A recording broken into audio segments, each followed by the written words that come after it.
on le constate également au niveau des leaders politiques. Il y a un certain nombre, on ne va pas rentrer dans les détails parce que les gens n'ont pas fini de voter, mais un certain nombre de leaders, on ne savait pas très bien, on ne comprenait pas tout à fait exactement ce qu'ils voulaient. Précisément pour ne pas se mettre à dos leurs électeurs. Donc ça veut dire que la diabolisation ne fonctionne plus que de manière élitaire. La discipline républicaine, c'était clair. Les votes à droite, à gauche, c'était très clair. Là, maintenant... Ça marchait.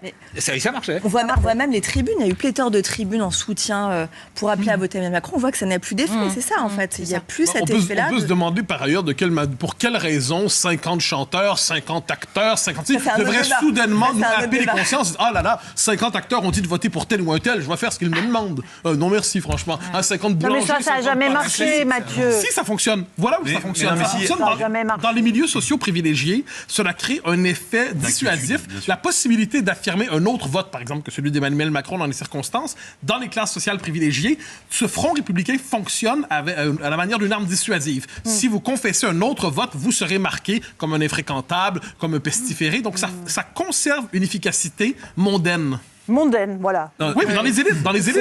C'est pas la vraie France. Laurence, Laurence, ce qui est vrai, par rapport à ce qui est dit, c'est que oui, c'est beaucoup plus inopérant qu'en 2002. En 2002, c'était très efficace. Aujourd'hui, ça fonctionne plus du tout de la même manière, mais ça continue de fonctionner. On a vu, par exemple, tout au long de la semaine dernière, donc les appels, les tribunes, et globalement, dans les sondages en tout cas, un écart qui se renforçait entre Emmanuel Macron et Marine Le Pen. Donc ça produit encore un effet, mais qui n'est pas du tout le même, effectivement, qu'il y a 20 ans. Allez,